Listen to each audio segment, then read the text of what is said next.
اعوذ باللہ من الشیطان الرجیم بسم اللہ الرحمن الرحیم سورۃ القمر بسم اللہ الرحمن الرحیم اقتربت الساعۃ وانشق القمر۔ قیامت قریب آ چکی ہے، اور جیسا کہ میں عرض کر چکا ہوں کہ قیامت کی نشانیوں میں سے سب سے قطعی اور یقینی نشانی حضور کی بعثت ہے۔ انما بعثت انا والساعۃ کہاتین، میں اور قیامت ایسے ہیں، میرے ساتھ جڑی ہوئی قیامت آ رہی ہے، اب کوئی فصل نہیں ہے زیادہ۔ اور آپ کو معلوم ہے اللہ کا ایک دن 1000 برس کا ہے، تو ابھی تو 1.5 دن بھی نہیں ہوا نبی اکرم صلی اللہ علیہ وسلم کے انتقال کو، اللہ کے حساب سے 1.5 دن نہیں ہوا۔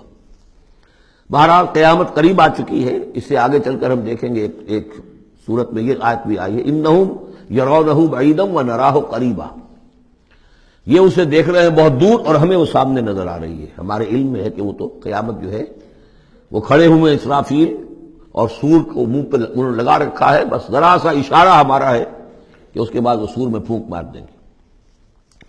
اقتربت الساعۃ وانشق القمر، اور ہو گیا، 2 ٹکڑوں میں منقسم ہو گیا۔ یہ ایک خرق عادت بات، میں اسے معجزہ نہیں کہہ رہا، اس لیے کہ میں نے معجزے کی جو بات ہے وہ پہلے بیان کی ہے۔ ہر رسول کا معجزہ وہ ہوتا ہے کہ جو دعوے کے ساتھ پیش کیا جائے، اور پھر خاص طور پر جبکہ مطالبہ کیا جا رہا ہو۔ اس قسم کا کوئی معجزہ محمد الرسول اللہ صلی اللہ علیہ وسلم کا سوائے قرآن کے نہیں ہے۔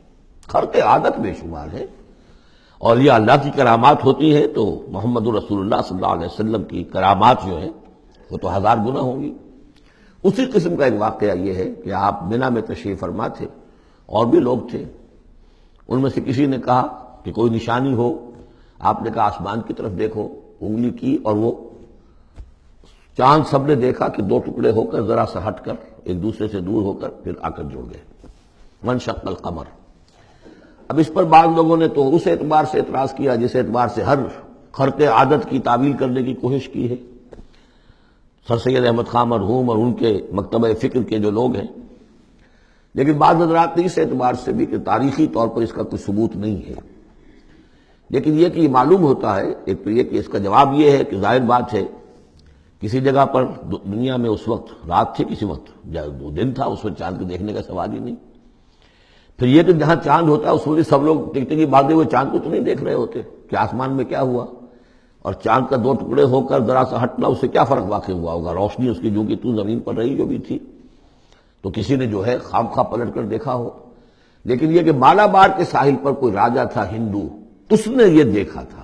اتفاق کی بات ہے کہ وہ اس وقت دیکھ رہا تھا آسمان کی طرف، اور وہ حیران ہوا، اس نے دیکھا کہ چاند پھٹا، 2 ٹکڑے ہوئے، اور وہ ذرا فاصلے پر گئے، پھر جڑ گیا۔ بعد میں اسے جب اسلام کی یہ دعوت پہنچی اور یہ آیت بھی پہنچی تو اس نے اسی گواہی دی کہ میں اس کا چشمدید گواہ ہوں، پھر وہ اسلام لایا۔ واللہ اعلم۔ اقتربت الساعۃ وانشق القمر وان یروا آیۃ یعرضوا ویقولوا سحر مستمر، اور اگر وہ دیکھیں کوئی آیت، کوئی نشانی، تب بھی اعراض کریں گے اور کہیں گے کہ یہ تو جادو ہے جو چلا آ رہا ہے پہلے سے۔ وَكَذَّبُوا وَاتَّبَعُوا أَهْوَاءَهُمْ، اور انہوں نے تکذیب کی، جھٹلایا اور اپنی خواہشات کی پیروی کی۔ وَكُلُّ أَمْرٍ مُسْتَقِرٌ، اور ہر معاملہ جو ہے اللہ کا امر کا وہ ایک وقت معینہ کے لیے قرار پا چکا ہے۔ ہر کام کے لیے اللہ تعالیٰ کی اسکیم میں ایک وقت ہے، اس سے پہلے وہ کام نہیں ہوگا۔ لیکن یہ کہ انسان کا کام یہ کہ اپنا فرض ادا کرتا رہے، وہ کام کب ہونا یہ اللہ کا کام ہے، اللہ کے ذمہ ہے۔ ہمیں اقامت دین کی جد و جہد کرنی ہے، اس لیے کہ ہمارا وہ فرض عین ہے، ہمیں تو وہ جد و جہد کرنی ہے، ہماری نجات کا دار و مدار اس پر ہے۔ ہمارا کام یہ کہ سمجھیں اس جد و جہد کے لیے طریقہ کار کیا ہے، سیرت النبی سے اس کے لیے اخذ کریں، پھر یہ کہ اس کے کیا آداب ہیں، کیا شرائط ہیں، اور اس کے لیے جو ہے پوری طرح غور و فکر کریں، یہ بات دوسری ہے۔ پھر نظر ثانی بھی کرتے رہے، کیونکہ اب کوئی معصوم تو ہے نہیں کہ جس کے پاس وقتاً فوقتاً جو ہے وہی آ رہی ہو اور ہدایت مل رہی ہو۔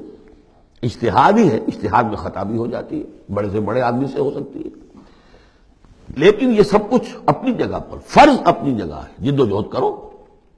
باقی ہو سکتا ہے تمہاری زندگی میں نہ آئے، کوئی پرواہ نہیں، تمہیں اپنا فرض ادا کرنا ہے، تم سرخرو ہو جاؤ اللہ کے ہاں کہ اللہ میں نے زندگی اسی کام میں لگا دی، بس تم کامیاب ہو جاؤ۔ باقی کب اللہ کو یہ کرنا یہ اللہ جانتا ہے۔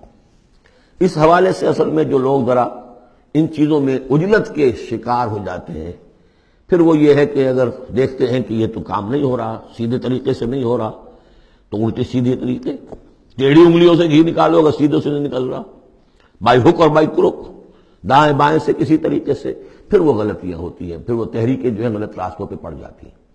اصل غلطی یہی ہوتی ہے کہ یہ نہ سمجھا جائے کہ اس کو کر گزرنا میرا فرض ہے، نہیں نہیں نہیں، اس کو کرنے کی جد و جہد میں تن من دھن لگا دینا میرا فرض ہے، کر گزرنا یہ اللہ کے ذمہ ہے، وہ کب چاہے گا کہ یہ ہو اسی وقت ہوگا۔ وَلَقَدْ جَاءَهُم مِّنَ الْأَنبَاءِ مَا فِيهِ مُزْدَجَرٌ، ان کے پاس وہ خبریں آ چکی ہیں، انباء الرسل، جس میں ڈانٹ ہے، ان کے لیے تہدید ہے، اگر ان خبروں کو وہ سنیں اور سمجھیں تو ان کے لیے بھی اس میں سبق ہے۔ حکمتٌ بالغۃ، جہاں وہ ڈانٹ اور ڈپٹ ہے اس کے اندر، وہیں پر حکمت بھی ہے پوری، اور بالغہ پوری حکمت۔ فما تغنی النذور، لیکن یہ کہ یہ جو بھی آئے خبردار کرنے والے، ان سے ان کو کوئی فائدہ نہیں پہنچا۔ فتول عنہم، کوئی ہر صورت میں آپ دیکھ رہے ہیں، اے نبی ذرا آپ درگزر کیجئے، آپ ذرا توجہ ہٹا لیجئے۔ فتول عنہم، تو آپ ذرا ان سے آپ اپنا رخ پھیر لیجئے۔ یوم یدعو الداعی الی شیء نکر، جب وہ دن آئے گا جس دن کے ایک پکارنے والا پکارے گا ایک بڑی ناگوار چیز کی طرف، جب سور پھونکا جائے گا یہ نکلیں گے اپنے قبروں سے۔ خش عن ابصارہم، ان کی نگاہیں زمین میں گڑی ہوئی ہوں گی۔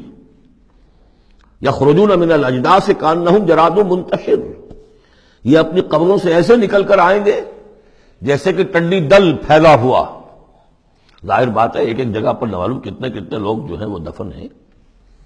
اب پورے 10,000 برس نسل انسانی زمین پر اگر رہی ہے، یا ہو سکتا ہے اس سے بھی زیادہ ہو، اللہ عالم، تو پھر یہ کہ آخر انسان جو نکلیں گے، جو بڑے بڑے شہر گنجان آباد علاقے تھے وہاں سے جو نکلیں گے ٹڈی دل، جراد المنتشر،